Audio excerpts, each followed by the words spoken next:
السلام علیکم ورحمۃ اللہ وبرکاتہ۔ دس از سسٹر سید السلام وتھ یو۔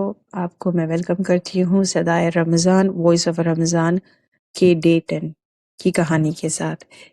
آج کی ہماری کہانی ہے ایک ایماندار مسلمان تاجر۔ نادر بن شمیل بیان کرتے ہیں کہ ایک مرتبہ سلک ریشم کی قیمت کسی دوسری جگہ بڑھ گئی تھی اور امید تھی کہ بصرہ، جہاں وہ رہتے تھے، بصرہ میں بھی قیمتیں بڑھ جائیں گی۔ یونس بن عبید جو ریشم کے تاجر مینوفیکچرر تھے، انہوں نے جب اس بات کا پتہ چلا تو انہوں نے ایک شخص سے 30,000 میں کچھ مال خریدا۔ مال خریدنے کے بعد یونس نے اس بیچنے والے سے پوچھا کہ کیا اسے قیمت بڑھنے کی خبر ہے؟ بیچنے والے نے کہا کہ اسے اس بارے میں کچھ نہیں پتا، اور اگر پتا ہوتا تو وہ اتنی سستی قیمت پر مال ہرگز نہ بیچتا۔ یہ سنتے ہی یونس بن عبید نے وہ مال واپس کر دیا اور پیسے لینے سے بھی انکار کر دیا۔ انہوں نے کہا کہ وہ ایسا منافع نہیں چاہتے جو دوسروں کے نقصان یا لا علمی ان اویئرنیس پر مبنی ہو۔ یہ واقعہ ہمارے بزرگوں کی پاکیزگی کی بہترین مثال ہے، جو کاروبار میں بھی اتنی ہی ایمانداری رکھتے تھے جتنی عبادت میں۔ یونس بن عبید کی یہ کہانی ہمیں ایمان اور ایمانداری کا وہ سبق دیتی ہے جو خاص طور پر رمضان کے مبارک مہینے میں بہت اہم ہے۔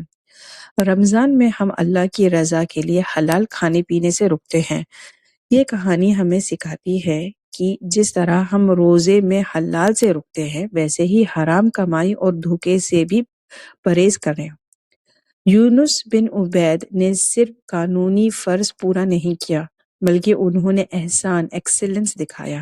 رمضان ہمیں سکھاتا ہے کہ ہم صرف کام پورا نہ کریں، بلکہ ہر عمل میں خلوص اور ٹرانسپیرنسی لائیں۔ رمضان زکوٰۃ اور صدقے کا مہینہ ہے، لیکن مال کی اصلی پاکیزگی تبھی ہوتی ہے جب اسے کمانے کے ذریعہ صاف ہو۔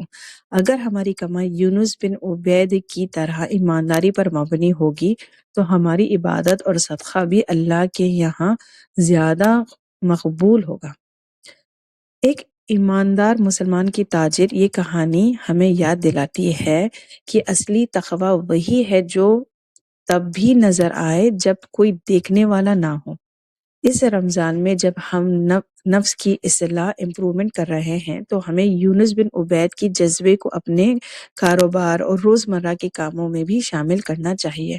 اللہ کرے کہ ہمارے روزے ہمیں اس درجے کی ایمانداری تک لے جائیں جہاں ہمارا ناپا تولا فائدہ دوسروں کی ہمدردی سے بڑھ کر نہ ہو۔